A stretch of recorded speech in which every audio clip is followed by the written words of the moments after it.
काम चल रहा है। माननीय मुख्यमंत्री जी और हमारे अन्य अतिथिगण मिलकर सामूहिक रूप से मंगल दीप दान कर रहे हैं। हिमाद्रि तुंग श्रृंग से प्रबुद्ध शुद्ध भारती, स्वयं प्रभा समुज्ज्वला स्वतंत्रता पुकारती। अमर्त्य वीर पुत्र हो दृढ़ प्रतिज्ञ सोच लो, प्रशस्त पुण्य पंथ है कौन शूर साहसी। अराति सैन्य सिंधु में सुवाड़ वाग्नि से चलो, प्रवीर हो जयी बनो, बढ़े चलो बढ़े चलो बढ़े चलो। वंदे मातरम का जब उद्घोष होता है तो मां भारती के प्रति एक विशेष श्रद्धा का भाव हमारे भीतर जागता है।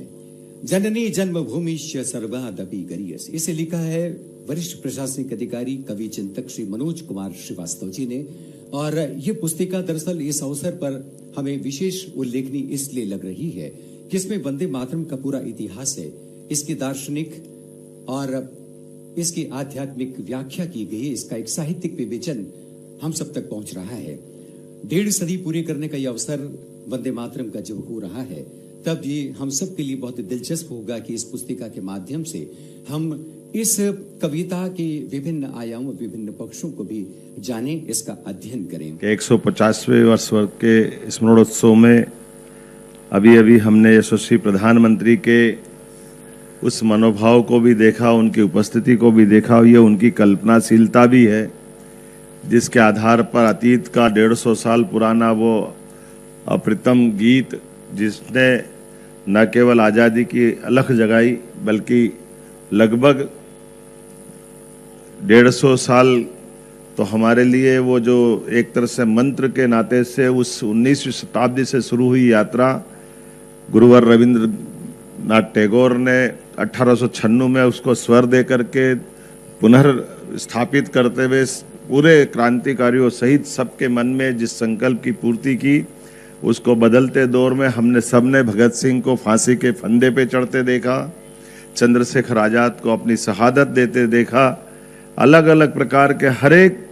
हमारे आज़ादी के संघर्ष में वंदे मातरम का मूल मंत्र जैसे जीवन प्राण बन करके हमको लालायित करता रहा है। ये बात सही है कि आज़ादी के किसी भी संघर्ष में दुनिया का इतिहास रहा है, अमेरिका हो, इंग्लैंड हो, हर एक देश के अंदर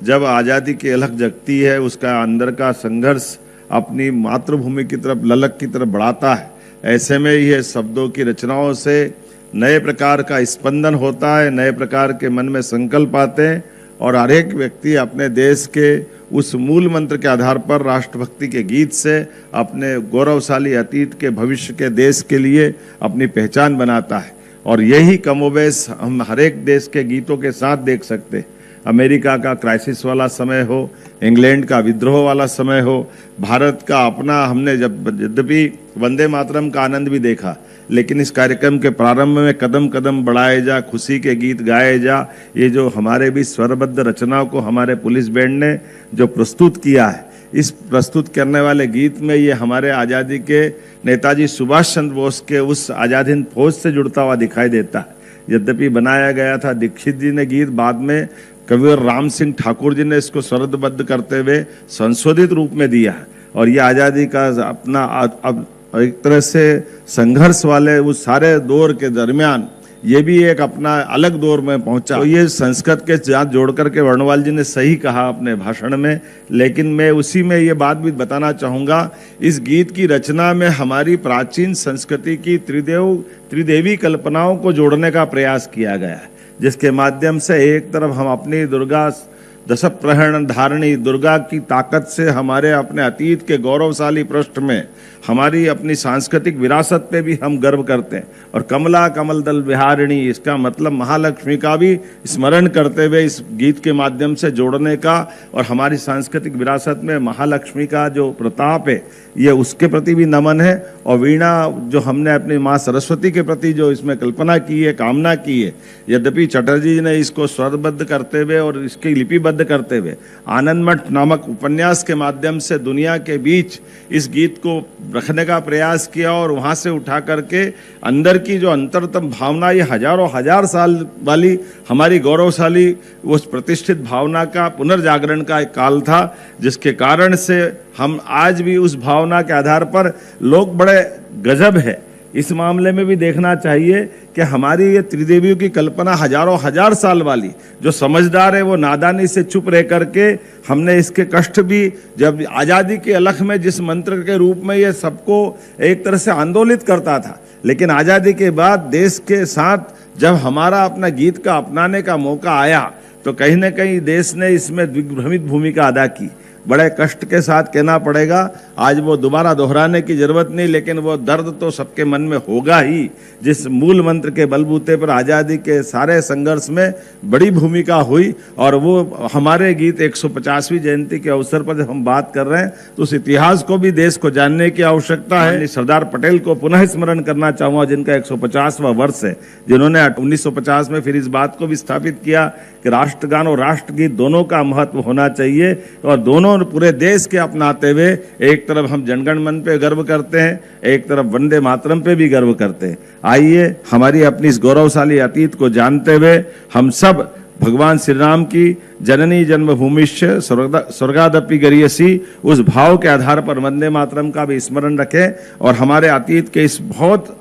अक्षय नवमी 1875 में बनने वाले गीत को 1857 की क्रांति से भी जोड़ करके देखें, जिसके कारण से भारत ने दुनिया का सबसे बड़ा गणतंत्र दिया, भारत की गौरवशाली अतीत पे हमको गर्व करने का मौका मिला। मैं प्रधानमंत्री जी को पुनः धन्यवाद देना चाहूँगा, जिन्होंने आधुनिक तकनीकों के माध्यम से भी पूरे देश को ऐसे सारे विरासत के गर्व करने वाले मौके भी दिए। जब हम 150वीं जयंती सरदार वल्लभ भाई पटेल की मना रहे हैं तो हम अपने वंदे मातरम पे भी गर्व करते। पूरे वर्ष के विविध कार्यक्रम जो इस 7 नवंबर से प्रारंभ होकर के 7 नवंबर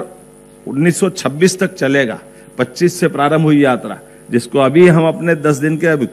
विविध कार्यक्रम में देखेंगे, फिर 26 जनवरी के आसपास, फिर 15 अगस्त के आसपास, और वापस 7 नवंबर 2026 के आसपास इस पे फिर वापस बचे हुए पूरे कार्यक्रम करते हुए पूरे साल की यात्रा संपन्न होगी। मैं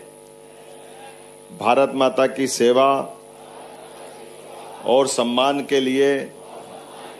यह संकल्प लेता हूं कि अपने दैनिक जीवन में अधिकतम भारतीय उत्पादों का उपयोग करूंगा और आयातित वस्तुओं की जगह देसी विकल्प अपनाऊंगा।